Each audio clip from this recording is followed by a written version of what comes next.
ಎಲ್ಲರಿಗೂ ನಮಸ್ಕಾರ. ಸೊ ಈಗಾಗಲೇ ತಾವು ಹೇಳ್ದಂಗೆ RBI DCC ಬ್ಯಾಂಕಿಗೆ 2 ಲಕ್ಷ ರೂಪಾಯಿ ದಂಡ ಹಾಕಿದೆ. ಅದು ಬಹಳ ಸುದ್ದಿ ಚರ್ಚೆ ದಿನನಿತ್ಯ. ಆದರೆ ಯೂಟ್ಯೂಬರು ಅವರು ಎಲ್ಲರೂ ಏನಾರು ಕಮೆಂಟ್ ಮಾಡೋದು ಬ್ಯಾಂಕಿಗೆ ದಂಡ ಹಾಕಿದೆ. ಆದರೆ ನಂದೊಂದು ಬೆಳಗಾವಿ ಜಿಲ್ಲೆ ಜನತೆಗೆ ಒಂದು ವಿನಂತಿ, ಯಾವುದೋ ಒಂದು ವಿಚಾರ ಬಂದಾಗ ಏನಿದೆ ಅದರ ಅಳೆದು ತೂಕ ಮಾಡಿ ಆಮೇಲೆ ರಿಯಾಕ್ಟ್ ಮಾಡಿದ್ರೆ ಒಳ್ಳೇದಂತ. ಯಾಕಂದ್ರೆ ಇದು ದಂಡ ಏನು ವಿಧಿಸಿದಾರಲ್ಲ ರೀ, ಇದು ಅಣ್ಣಾಸಾಬ್ ಜೊಲ್ಲೆ ಆಯಿತು ಅಥವಾ ಅಪ್ಪಾಸಾಬ್ ಕುಲಗೋಡೆ ಅಧ್ಯಕ್ಷರಾದಾಗಿನ ದಂಡಲ್ಲಿದು 19ನೇ ಇಸ್ವಿಯಲ್ಲಿ ಸನ್ಮಾನ್ಯ ಅವತ್ತಿನ ಅಧ್ಯಕ್ಷರ ಅಂದ್ರೆ ಬ್ಯಾಂಕ್ ಉಳಿಸಿನ ತೇಣಿ ಭಾಳ ದೊಡ್ಡದಾಗಿ ಹೇಳ್ತಾರೆ, ಸನ್ಮಾನ್ಯ ರಮೇಶ್ ಕತ್ತಿ ಅವರ ಅಧ್ಯಕ್ಷರು 2019ರಲ್ಲಿ. ಅವಾಗ ಅವ್ರ ಅಧ್ಯಕ್ಷರಿದ್ದಾಗ ಪಂಚನಗೌಡ ದ್ಯಾಮನಗೌಡ ಅಂತೇಳಿ ಒಬ್ಬ ಬೋರ್ಡ್ ಡೈರೆಕ್ಟರ್ಗೆ ಆಮ್ಯಾಗ 3 ಲಕ್ಷ ರೂಪಾಯಿ ಸಾಲ ಕೊಟ್ಟಿದ್ರು, 3 ಕೋಟಿ ಸಾಲ ಕೊಟ್ಟಿದ್ರು. ಅದಾದ ಕೃಷ್ಣ ಅನಗೋಳ್ಕರ್ ಅನ್ನೋ ಒಬ್ಬ ಬೋರ್ಡ್ ಡೈರೆಕ್ಟರ್ಗೆ 60 ಲಕ್ಷ ರೂಪಾಯಿ ವೆಹಿಕಲ್ ತೊಗೊಳಕ್ ಸಾಲ ಕೊಟ್ಟಿದ್ರು. ಆಮ್ಯಾಗ ಬೋರ್ಡ್ ಆಫ್ ಡೈರೆಕ್ಟ್ರು ಯಾರೂ ಸಾಲ ತಗೋಬಾರ್ದಂತೇಳಿ ರೂಲ್ಸ್ ಇದೆ. ಆದರೂ ಹಿಂದಿನ ಅಧ್ಯಕ್ಷ ರಮೇಶ್ ಕತ್ತಿ ಅವರು ಅವರಿಬ್ಬರಿಗೂ ಬೋರ್ಡ್ ಆಫ್ ಡೈರೆಕ್ಟರ್ ಒಬ್ಬರಿಗೆ 3 ಕೋಟಿ ಒಬ್ಬರಿಗೆ 60 ಲಕ್ಷ ಸಾಲ ಕೊಟ್ಟದಕ್ಕೆ ನಮಗೂ ಅಂದ್ರೆ 1 ಲಕ್ಷ ರೂಪಾಯಿ ದಂಡ RBI ಹಾಕಿದೆ. ಅಂದ್ರೆ 2019ರಲ್ಲಿ ರಮೇಶ್ ಕತ್ತಿ ಅವ್ರು ಮಾಡಿದಕ್ಕೂ ಇವತ್ತು ನಮಗೆ ದಂಡ ಬಿತ್ತು. ಇದು ಒಂದು. ಎರಡನೇದು UK ವೆಂಚರ್ ಅಂದ್ರೆ ನಿಖಿಲ್ ಕತ್ತಿ ಅವ್ರು ಏನೋ ಒಂದು ಮಾಲ್ ಕಟ್ಟಾತಾರಲ್ಲ ದೊಡ್ಡದ್ರಿ ಬಾಕ್ಸೈಟ್ ರೋಡಲ್ಲಿ, ಅದಕ್ಕೆ 97 ಕೋಟಿ ಸಾಲ ಅವಾಗ ರಮೇಶ್ ಕತ್ತಿ ಅವ್ರ ಅಂದ್ರೆ ಮೋಸ್ಟ್ಲಿ 22ನೇ ಇಸ್ವಿಯಲ್ಲಿ ಅವ್ರ ಅಧ್ಯಕ್ಷ ಇದ್ದಾಗ 97 ಕೋಟಿ ಸಾಲ ಕೊಟ್ರು ಅವರು. ಅವಾಗ ಸಾಲ ಕೊಟ್ಟಾಗ ಅವ್ರು ಹೇಳ್ತಾರೆ, ಯಾಕಂದ್ರೆ ಕಮರ್ಷಿಯಲ್ಲು ಇಷ್ಟಿರಬೇಕು, ರೆಸಿಡೆನ್ಷಿಯಲ್ ಇಷ್ಟಿರ್ಬೇಕಂತ ರೂಲ್ಸ್ ಇದೆ.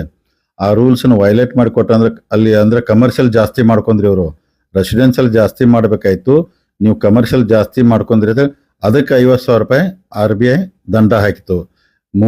ಮೂರನೇ ವಿಷಯ, ಗೋಲ್ಡ್ ಲೋನ್ಗೆ ಇವರೆಲ್ಲ ಗೋಲ್ಡ್ ಲೋನ್ ಕೊಡ್ತಿದ್ರು. ಗೋಲ್ಡ್ ಲೋನ್ ಕೊಟ್ಟಾಗ ಒಂದ್ಸಲ ಗೋಲ್ಡ್ ಲೋನ್ 2 ಲಕ್ಷ ರೂಪಾಯಿ ಕೊಟ್ಟಿದ್ರೆ ಅದನ್ನ ಹಂತ ಹಂತವಾಗಿ ನೀವು ಕಂತು ವೈಸ್ ವಸೂಲಿ ಮಾಡ್ಬೇಕಾದ್ರೆ ರೂಲ್ಸ್ ಇದೆ. ಇವರು ಈ ವರ್ಷ ಕೊಡ್ತಿದ್ರು, ಮುಂದಿನ ವರ್ಷ ಡೈರೆಕ್ಟ್ 2 ಲಕ್ಷ ವಸೂಲಿ ಮಾಡ್ತೀವಿ. ವಸೂಲಿ ಆಗಿದೆ ಇಲ್ಲ ಅಂತಲ್ಲ, ವಸೂಲಿ ಹಂಗೆ ಮಾಡಿಬಿಟ್ಟು ತಗೊಂಡಕ್ಕೆ ಅವಾಗ ನೀವು ಹಂತ ಹಂತವಾಗಿ ಅಂದ್ರೆ ಕಂತನ್ನ ನೀವು ತುಂಬ್ಕೋಬೇಕಾಯ್ತು. ಡೈರೆಕ್ಟ್ 1 ವರ್ಷಕ್ಕೆ ತುಂಬ್ಕೋ ಅದಕ್ಕೆ 50,000 ರೂಪಾಯಿ ದಂಡ ಆಯ್ತು. ಅಂದ್ರೆ ಇದನ್ನ ಸನ್ಮಾನ್ಯ ರಮೇಶ್ ಕತ್ತಿ ಅವರು ಅವಾಗ ಕೊಟ್ಟದಂತ ಸಾಲ ರೂಲ್ಸ್ ವೈಲೇಟ್ ಆಗೈತೆ ಅಂತೇಳಿ ರಮೇಶ್ ಕತ್ತಿ ಅವರಿಂದ ಕೊಟ್ಟ ಲೋನ್ಗೆ ಇವತ್ತು ನಮಗೆ ದಂಡ ಆಗಿದೆ. ಆಡಿಟ್ ಆಗ್ತೈತಿ, 24ರಲ್ಲಿ ಆಗೈತಿ ಅದು ಆಡಿಟ್, RBI ಆಡಿಟ್ ಆಗಿ ನೀವು ಕೊಟ್ಟದ್ದು ತಪ್ಪು ಅಂತೇಳಿ ದಂಡ ನಮಗೆ ಬಿದ್ದೈತೆ. ಅದಕ್ಕೆ ದಯಮಾಡಿ ಈ ಜನತೆಗೆ ನಾವು ವಿನಂತಿ ಮಾಡ್ಕೋತೀನಿ, ಯಾವುದೇ ವಿಷಯ ಬಂದ್ರೆ ಏನು ಅಣ್ಣಾಸಾಬ್ ಜೊಲ್ಲೆ ಅವರು ಅಪ್ಪಾಸಾಬ್ ಕುಲಗೋಡೆ ಬ್ಯಾಂಕ್ ಅಧ್ಯಕ್ಷ ದಂಡ ಬಿತ್ತತ್ತಲ್ಲ, ನಾವು ಇವ್ರು ಯಾರೂ ತಪ್ಪು ಮಾಡಿಲ್ಲ, ಭಾಳ ಕ್ಲೀನಾಗಿ ಬ್ಯಾಂಕ್ ನಡ್ಸತ್ತಾರು. ಹಿಂದವರ 3 ವಿಷಯದಾಗ ರಮೇಶ್ ಕತ್ತಿ ಅವ್ರು ತಪ್ಪು ಮಾಡಿದಕ್ಕೆ RBI ದಂಡ ಬಿದ್ದಿದೆ. ಇವತ್ತು ನಾವು ಅಣ್ಣಾಸಾಬ್ ಜೊಲ್ಲೆ ಅವ್ರೇನು ಬ್ಯಾಂಕ್ ನಡ್ಸತ್ತು, ಈಗ ಯಾವ ದಂಡ ಬಿದ್ದಿಲ್ಲ. ಅದಕ್ಕೆ ದಯಮಾಡಿ ಇದನ್ನ ಜನತೆ ಅರ್ಥ ಮಾಡ್ಕೋಬೇಕಂತೇಳಿ ತಮ್ಮ ಮುಖಾಂತರ ವಿನಂತಿ ಮಾಡ್ಕೋತೀನಿ. ಈಗಾಗಲೇ ವಿಚಾರ ಭಾಳ ಸೋಷಿಯಲ್ ಮೀಡಿಯಾ ಎಲ್ಲದರಲ್ಲಿ ಚರ್ಚೆ ಆಗ್ತಾ ಇದೆ ರೀ. ಅಂದ್ರೆ ಕೊಟ್ಟರು ಜಾಗ ಅವ್ರದಲ್ಲತ್ತೆ ತಮಗೆ ಹೇಳ್ತೀನಿ. ಯಾಕಂದ್ರೆ ಜಯಶೀಲ್ ಶೆಟ್ಟಿ ಅವ್ರ ಜೊತೆ ನಾವು ವಿಷಯ ಎಲ್ಲ ಕ್ಲಿಯರ್ ಆಗಿ 1 to 1 ಕುಂತು ಮಾತಾಡಿದಾಗ ಅವ್ರು ಬ್ಯಾಂಕಿಗೆ ಪೇಪರ್ಸ್ ಕೊಟ್ಟಾಗ ಬ್ಯಾಂಕ್ ಲೀಗಲ್ ಟೀಮು ಬ್ಯಾಂಕು ಎಲ್ಲ ಸಾಧಕ ಪದಕ ನೋಡ್ಕೊಂಡಿರ್ತಾರೆ. ಇವರು ಅವ್ರ ಜಾಗ ಅಲ್ಲ, ಬೋಗಸ್ ಜಾಗ, ಯಾವುದೋ ಗೋಳಿಬಾರು ಅಗ್ರಿಕಲ್ಚರ್ ಲ್ಯಾಂಡ್ ಅಂತಾರೆ. ಇಲ್ಲೇ ಬೆಳಗಾವ್ ನ್ಯಾಷನಲ್ ಹೈವೇ ಬಾಜುಗೆ ಜಾಗ 4 ಎಕರೆ ಜಾಗ ಅದು. ಇವತ್ತು ಅದು 100 ಕೋಟಿ ವ್ಯಾಲ್ಯೂ ಆಗಂತ ಕಿಮ್ಮತ್ತು. ನಾನು 2 ಪ್ರಶ್ನೆ ಯಾರು ಇದನ್ನ ಹೇಳ್ತಾರೆ ಅವ್ರು ಕೇಳ್ತೀನಿ. ಆ ಲ್ಯಾಂಡ್ ಅವರು 37 ಜನ ಓನರ್ ಎಲ್ಲರನ್ನು ಕರೆಸಿ ಅವ್ರಿಗೆಲ್ಲ ದುಡ್ಡು ಕೊಟ್ಟು ಲ್ಯಾಂಡ್ ಖರೀದಿ ಮಾಡಿ 37 ಜನ ಓನರ್ ಇದ್ದಾರೆ. ಅದಾದ ನಂತರ ಕರ್ನಾಟಕ ಸರ್ಕಾರ ಇದನ್ನ ಅಂದ್ರೆ ರೆಸಿಡೆನ್ಷಿಯಲ್ ಇದ್ದದನ್ನ ಕಮರ್ಷಿಯಲ್ ಕನ್ವರ್ಟ್ ಮಾಡಿಕೊಟ್ರೆ, ಗೌರ್ಮೆಂಟ್ ಆಫ್ ಕರ್ನಾಟಕ ಕನ್ವರ್ಟ್ ಮಾಡಿಕೊಟ್ರೆ. DC ಅವರು NA ಮಾಡ್ರೆ ಅಂದ್ರೆ ಸರ್ಕಾರ DC ಅವರು ಕಣ್ಣು ಮುಚ್ಚೆ ಮಾಡಿಕೊಡ್ತಾರ್ರಿ. ಅಂದ್ರೆ ಜಯಶೀಲ್ ಶೆಟ್ಟಿ ಅವರು ಇಲ್ಲ ಬೋಗಸು ಗೋಳಿಬಾರ, ಯಾವ ಗೋಳಿಬಾರ ಇಲ್ಲ, ಯಾವುದೂ ಇಲ್ಲ, ಸುಮ್ಮನೆ ಹೇಳ್ಕೊತ ಹೋಗ್ತಾರೆ. ಅದಕ್ಕೆ ಅದನ್ನ ಅಂದ್ರೆ ಗೌರ್ಮೆಂಟು DCನೇ ತಪ್ಪಂದಂಗೆ ಆಯ್ತಲ್ಲ ಇವ್ರ ಪ್ರಕಾರ. ಹಂಗೆ ಇದ್ರೆ ಅದಕ್ಕೆ ಯಾರು ಲೋಕಾಯುಕ್ತ ಹಾಕ್ತಾರ ಹಾಕ್ಲಿ, ಯಾರು CBIಗೆ ಹೋಗ್ತಾರ ಹೋಗ್ಲಿ, ಎನ್ಕ್ವೈರಿ ಫೇಸ್ ಮಾಡಕ್ಕೆ ಅವ್ರು ರೆಡಿ ಅದಾರ್ರಿ. ಅದಕ್ಕೆ ಭಾಳ ಕ್ಲೀನ್ ಆಗಿ ಕರೆಕ್ಟಾಗಿ ಜಾಗ ಇದೆ. ಸೊ ಅಗದಿ ಕನ್ವರ್ಷನ್ ಆಗಿದೆ, ಭಾಳ ವ್ಯಾಲ್ಯೂ ಇದೆ. ಜಯಶೀಲ್ ಶೆಟ್ಟಿ ಇವತ್ತು 500 ಕೋಟಿ ಕೆಲಸ ಮಾಡೋಂಥ ದೊಡ್ಡ ಕಾಂಟ್ರಾಕ್ಟ್ ಅದಾರ ಅವರು. 700 ಕೋಟಿ ಬಿಲ್ ಪೆಂಡಿಂಗ್ ಇದೆ ಗೌರ್ಮೆಂಟ್. ಅವ್ರು ಹೇಳಿದಾರೆ ಅವ್ರದ್ದು ಮಾರ್ಚ್ ಎಂಡಿಗೆ ಬಿಲ್ ಬಂದ್ರೆ ₹1 ದುಡ್ಡು ಇಲ್ಲ. DCC ಬ್ಯಾಂಕ್ ಮೊದಲು ನಾ ದುಡ್ಡು ಕಟ್ಟಿಬಿಡ್ತಾನೆ. ಯಾಕಂದ್ರೆ ನಾನು ಯಾಕೆ ಹೆಸರು ಕೆಡಿಸ್ಕೋಬೇಕತ್ತಾರ ಅವ್ರು ಲೋನ್ ತೊಗೊಂಡು. ಇವತ್ತಿಗೆ ಜಯಶೀಲ್ ಶೆಟ್ಟಿ ಅವ್ರು ಲೋನ್ ತೊಗೊಂಡದು ಸುಮಾರು 11 ಕೋಟಿ ಬಡ್ಡಿ ಕಟ್ಟಿದ್ದಾರೆ ಬ್ಯಾಂಕಿಗೆ. ಅಂದ್ರೆ ಬ್ಯಾಂಕಿಗೆ ಲಾಭ ಆಗೈತಿಲ್ರಿ, 11 ಕೋಟಿ ಬಡ್ಡಿ ಬಂತಿಲ್ರಿ. ಅಂದ್ರೆ ಇವರೆಲ್ಲರೂ ಈ ಥರ ಹೆದರ್ಸ್ಬಿಟ್ಟಂದ್ರೆ ಸಾಲ ತೊಗೊಳೋನು ಓಡಿಸ್ಬಿಟ್ರೆ ಅಂದ್ರೆ ಬ್ಯಾಂಕ್ ಏನು ಲಾಕ್ ಮಾಡ್ಬೇಕೇನ್ರಿ? ಅದು ಅಗದಿ ಕ್ಲೀನ್ ಇದೆ. ಅವ್ರು ಬಂದ ತಕ್ಷಣ ದುಡ್ಡು ಕಟ್ಟಿಬಿಡ್ತು ಅಂದಾರ ಅವರು. ಜಾಗ ಲ್ಯಾಂಡ್ ಅಗದಿ ಕ್ಲಿಯರ್ ಇದೆ. ಯಾರು ಲೋಕಾಯುಕ್ತ ಹೋಗಲಿ, ಯಾರು CBI ಹೋಗಲಿ, ಬೇಕಾಗಲಿ ಸುಳ್ಳು ಇದೆ ಹಂಗೆ ಅಪಪ್ರಚಾರ ಮಾಡಬಾರ್ದು ಅಂತ ನನ್ನ ವಿನಂತಿ ರೀ. ಡೇ ಒಂದಿಂದ ರೀ ಯಾವಾಗ ಲೋನ್ ಅಪ್ಲಿಕೇಶನ್ ಬಂತಲ್ಲ ರೀ, ಈಗ ನೋಡಿ ಅದನ್ನು ಸೌಭಾಗ್ಯ ಲಕ್ಷ್ಮಿ ಇದ್ದದ್ದು NCD ಕಂಪ್ನಿ ಟ್ರಾನ್ಸ್ಫರ್ ಆಗಿ ಬೇರೆದವ್ರು ತಗೊಂಡು ಮಾಡ್ರಿ. ಅವತ್ತು ನಾವು ಲೋನ್ ಕೊಟ್ಟವ್ರಿ. ಎಷ್ಟು ರೀ? ಬೆಳಗಾವಿ DCC ಬ್ಯಾಂಕ್ 80 ಕೋಟಿ ಕೊಟ್ಟು, ಕೊಲ್ಲಾಪುರ DCC ಬ್ಯಾಂಕ್ 80 ಕೋಟಿ, 160 ಕೋಟಿ ಲೋನ್ ಕೊಟ್ರೆ. ಕೊಟ್ಟ ನಂತರ ಅದನ್ನು ಹೇರು ಪೇಪರ್ ಸರಿ ಇಲ್ಲ, ಹಂಗಿಲ್ಲ ಹಿಂಗಿಲ್ಲ ಅಲ್ರಿ. ಸುಮಾರು 350 ಕೋಟಿ ಪ್ರಾಪರ್ಟಿ ಅದೈತಿ. ನಮಗೆ ವ್ಯಾಲ್ಯೂಯೇಷನ್ ಮಾಡಿದ್ವಿ. DCC ಬ್ಯಾಂಕ್ ನಾವು ಪ್ಲೇಜ್ ಮಾಡ್ಕೊಂಡೀವಿ. ನಮ್ದು ಉತ್ತಾರ ಮ್ಯಾಗ ನಮ್ಮ ಹೆಸರು ಏರೈತೆ. 350 ಕೋಟಿ ಸೆಕ್ಯೂರಿಟಿ ಇಟ್ಕೊಂಡು ನಾವು ಕೊಲ್ಲಾಪುರ DCC ಬ್ಯಾಂಕ್ 160 ಕೋಟಿ ಲೋನ್ ಕೊಟ್ಟಿದ್ದೆವು. ಮಾರ್ಚ್ ಎಂಡಿಗೆ ಅವ್ರು 22 ಕೋಟಿ ನಮಗೆ ಬಡ್ಡಿ ಕಟ್ಟಬೇಕು. ನಮಗೆ ಅವರು ಇವತ್ತಿಗೆ ಅವ್ರು 14 ಕೋಟಿ ಬಡ್ಡಿ ಕಟ್ಟಿದ್ದಾರೆ. 8 ಕೋಟಿ ಕೊಟ್ಟರೆ ಮುಗೀತು. ಅಂದ್ರೆ ಇವ್ರು ಎಲ್ಲದಕ್ಕೂ ಅಂದ್ರೆ ಬಿಸ್ನೆಸ್ ಮಾಡೋರಿಗೆ ಮಾಡಬಾರ್ದು ಏನು ಅಂತ. ಈಗ ಏನಾರ ಆಯ್ತಪ್ಪ ಅವ್ರು ದುಡ್ಡು ಕಟ್ಟದಿಲ್ಲ ಮಾಡದಿಲ್ಲ ಅಂದ್ರೆ ನಾವು ಕೇಳೋಣ ಅದನ್ರಿ. ಅದು ಕರೆಕ್ಟ್ ಆಗಿದೆ. ಅದನ್ನು ಸುಮ್ಮನೆ ಅಪಪ್ರಚಾರ ಮಾಡತ್ತಾರೋ. ಇದನ್ನ ಮಾಡಬಾರ್ದು ಅಂತೇಳಿ ನಾನು ತಮ್ಮ ಮುಖಾಂತರ ವಿನಂತಿ ಮಾಡ್ಕೋತೇನೆ ರೀ. ಸರಿ, DCC ಬ್ಯಾಂಕ್ ಚುನಾವಣೆ ನಡೀತಲ್ಲ ರೀ.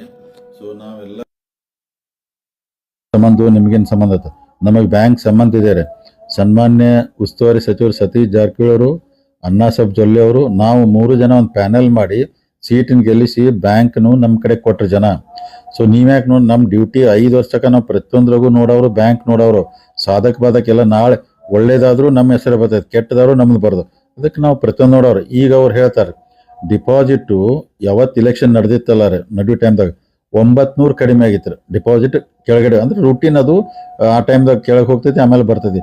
900 ಕೋಟಿ ಡಿಪಾಸಿಟ್ ಕಡಿಮೆ ಆಗಿದ್ದು ಇವತ್ತಿಗೆ ನೀವು ಹೋಗ್ಬೇಕಾದ್ರೆ ಬ್ಯಾಂಕ್ 660 ಕೋಟಿ ಡಿಪಾಸಿಟ್ ನಮಗೆ ಬಂದ್ಬಿಟ್ಟಿದ್ದಾರೆ. ಇನ್ನು 240 ಕೋಟಿ ಬಂತಂದ್ರೆ ಮತ್ತೆ ನಮ್ಗೆ ಸೇಮ್ ಅದ. ಅಂದ್ರೆ ಅದು ಡಿಪಾಸಿಟ್ ತಕ್ಕೋತಿರ್ತಾರೋ ಮತ್ತು ತುಂಬ್ತಿರ್ತಾರೋ ಅದೆಲ್ಲ ರೂಟೀನ್ ನಡೆದಿರ್ತೈತೆ. ಈಗ ನಮಗೆ 660 ಕೋಟಿ ಇವತ್ತು ನಮ್ದು ಹೆಚ್ಚು ಬಂದೈತ್ರಿ ಡಿಪಾಸಿಟ್. ಈಗ ಬಂದೈತಿ ಈಗ. ಆಮೇಲೆ ಇನ್ನೂ ಮಾರ್ಚ್ ಎಂಡ್ ತಕ ಅದು 1000 ಕೋಟಿಗೆ ರೀಚ್ ಆಗ್ತೈತೆ ಅಂತೇಳಿ ನನಗೈತ್ರಿ.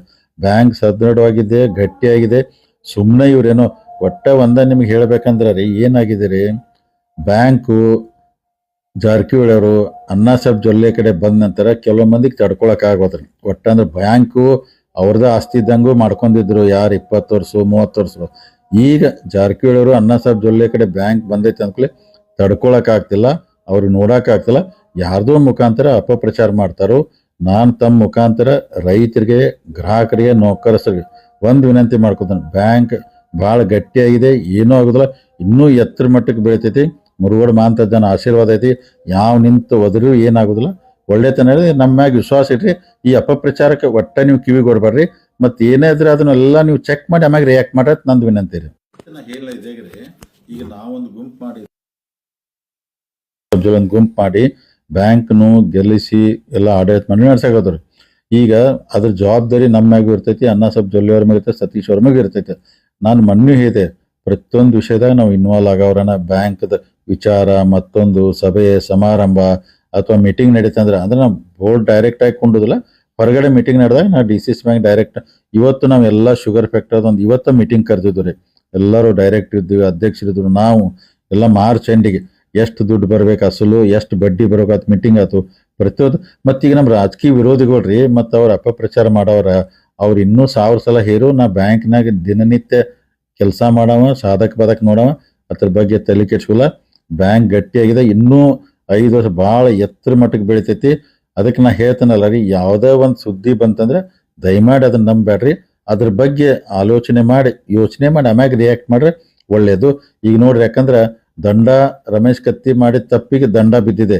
ಈಗ ನಮ್ಮ ಅಂದ್ರೆ ಅಣ್ಣಾಸಾಹೇಬ್ ಜೊಲ್ಲೆ ಅವರು ನಮ್ಮ ಮೇಲೆ ಹೇಳಿದ್ರೆ ಏನಾಗುತ್ತೆ? ಅದಕ್ಕೆ ಈ ಅಪಪ್ರಚಾರಗಳು ನಿಲ್ಲಿಸ್ಬೇಕು. ಬ್ಯಾಂಕ್ ಸದೃಢವಾಗಿದೆ, ಭಾಳ ಇನ್ನೂ ಉನ್ನತ ಮಟ್ಟಕ್ಕೆ ನಡೀತಿದೆ, ಭಾಳ ಗಟ್ಟಿಯಾಗಿ ನಡೆಸ್ತು ನಾವು ರೀ.